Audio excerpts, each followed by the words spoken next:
Let's call it the episode 1, Anonymous Veteran. So, yeah, real original. So, yeah, he was a Marine. He served 7 years. Got out. He was a sergeant. Top of his class around all of his schools, MCT and boot camp. He was the real deal, good Marine, poster child, if you will. His words, not mine. But yeah, he reached out. He said, "Man, I want to share the story. I want to share my story. I feel like I'm on the other side of it." So I said, "Yeah, absolutely." I mean, I got a few people that are wanting to as well, but he was the first one to kind of portray it in a light that I thought I could like make a piece on. So here we are. So yeah, he was a Marine for 7.5 years. He got out. He was a sergeant. He was a Harrier mechanic, like I was. So that's cool. Best TMS in the world. Anyways, yeah. So he was a Harrier mechanic. Upon one of his deployments, he was assigned to a saluting detail to bring aboard some bodies onto the ship that he was assigned to.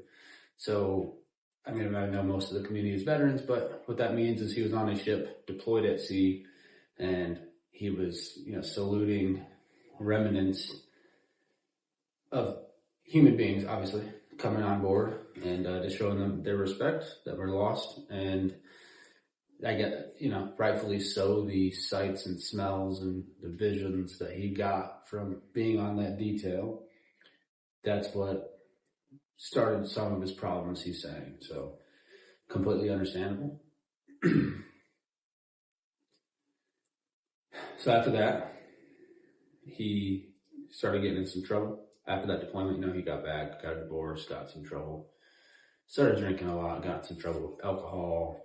If you know anything about the UCMJ and how that works, how that game works, it's just a slippery slope. He got, like you said, he got in some trouble.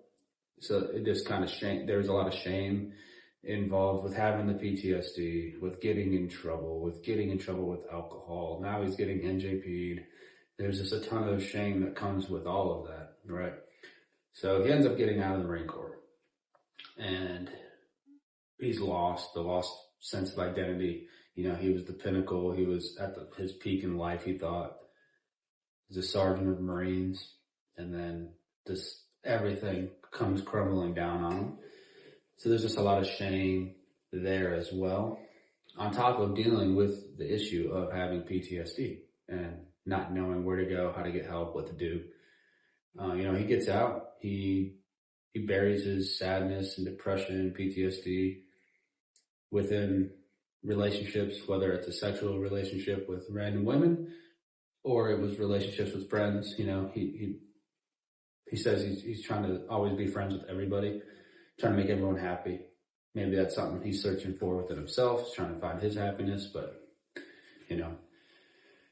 So he gets out, and his biggest contributing factor, he said, that changed his trajectory in life was meeting his wife, which, a lot of guys will go out and say that, but he says without a doubt, meeting the woman he's married to currently and still is what changed his life the most.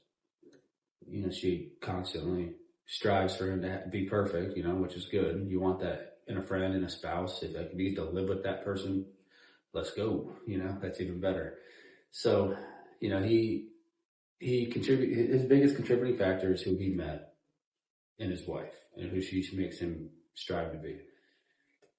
And then with that, he doesn't drink alcohol. He said that's a huge contributing factor. So just getting sober was a big contributing factor for him.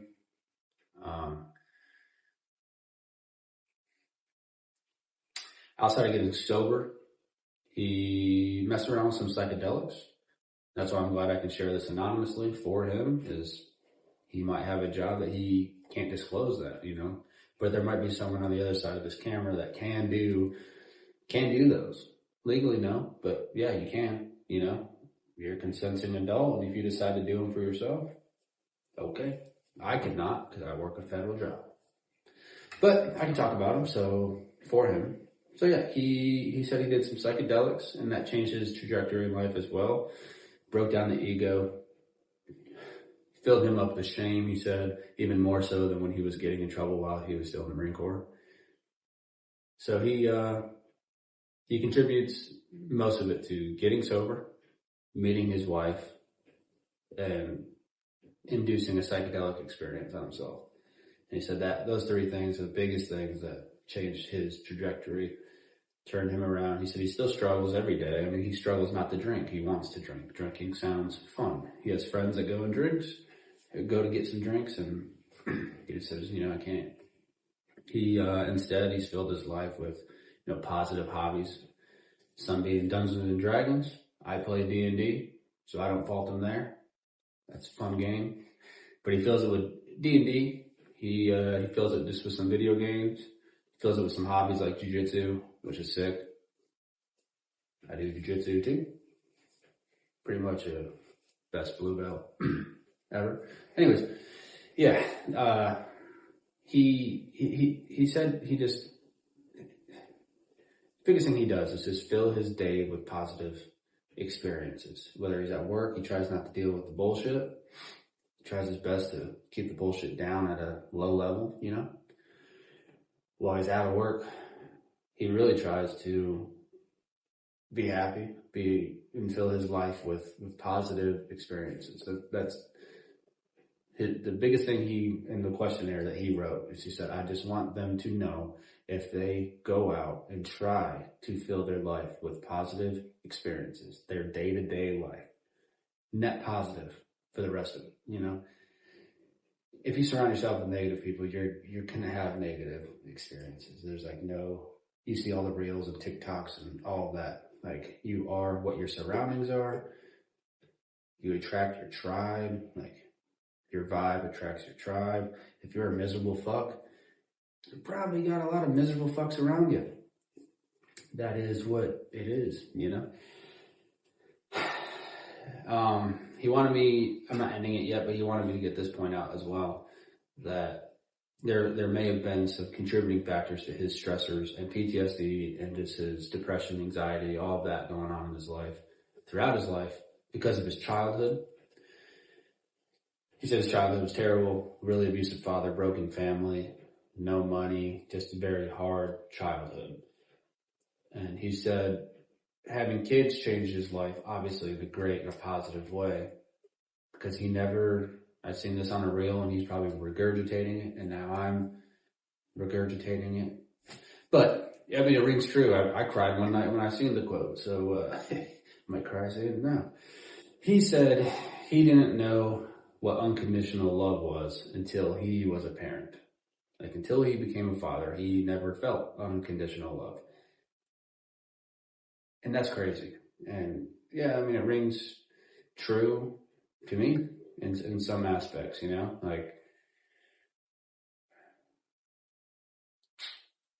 Yeah.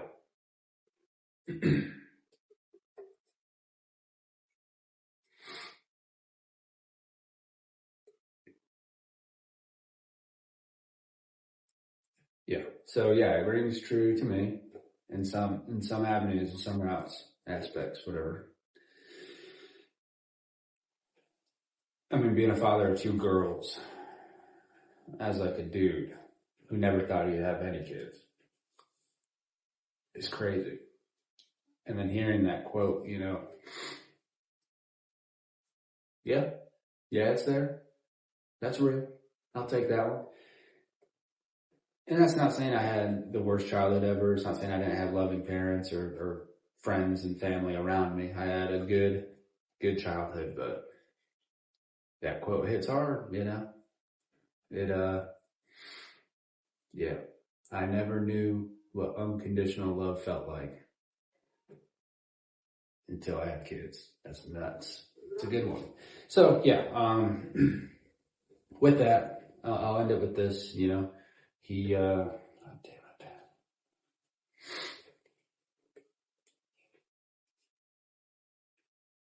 Finding his wife and him getting together changed his life, he said.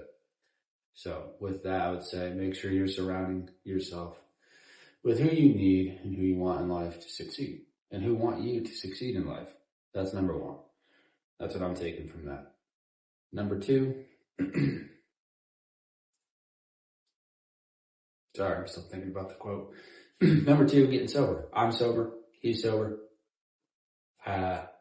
He just quit on his own. He didn't use a system, didn't use an AA program. He just quit. He just quit buying the stuff. Getting sober, I think, is the best thing you can do for yourself ever. I mean, been sober like almost 7 years now. I think that's number 1 for me, but number 2 for him. Number 3 for him was the psychedelic experiences. If you can, he's saying you should. If you can't, because of a job like me, then don't. Okay? Obviously, don't get yourself in trouble. Don't get me in trouble saying, well, Dakota said to go do it. No, I did not. No, I did not. You're a consenting adult. If you can, he's saying you should. But leave it at that. Okay? Yeah. So quick little recap of everything. He was a Marine, served about 7 years. He was a sergeant, got diagnosed with PTSD. The stressor that caused the PTSD, his number 1 stressor that caused it, he said, is the saluting detail he was a part of, welcoming and honoring the bodies to coming on board the ship he was stationed on. He said the sights, the smells, all of it was horrendous, and it still haunts him to this day. Rightfully so. He said the biggest things that helped him was his wife, meeting her, falling in love with her, that whole gambit, surrounding yourself with the right people, getting sober, and doing psychedelics. Those are the 3 things that this Marine, this veteran, anonymous veteran number 1, for episode 1, recommends.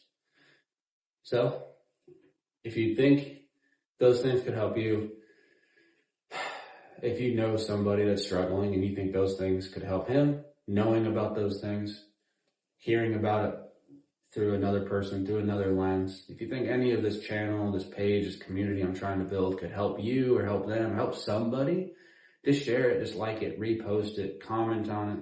Let me know how you like the first episode. Let me know what to change. If you don't like the backdrop, you don't like me wearing shorts, if you want me to wear Crocs or pink socks, paint my nails with my daughter, whatever it is you want me to do, help me. I mean, I'm trying to build this thing. I've never done this. I don't know what the hell I'm doing. You guys seen my tripod. I was using wood clamps for my tripod. I'm not now. I got a tripod. We're good there. I don't know what I'm doing. I have no idea. I have no idea what I'm doing. I just want my friends to stop dying.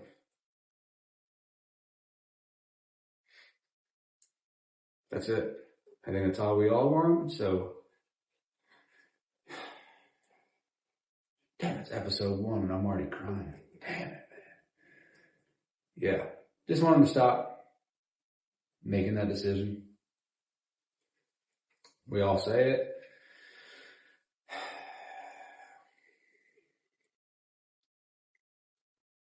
You know, that we'd rather hear their story or get woken up to a phone call from them than hearing or reading their obituary. So, yeah. So if you're struggling, fucking call me.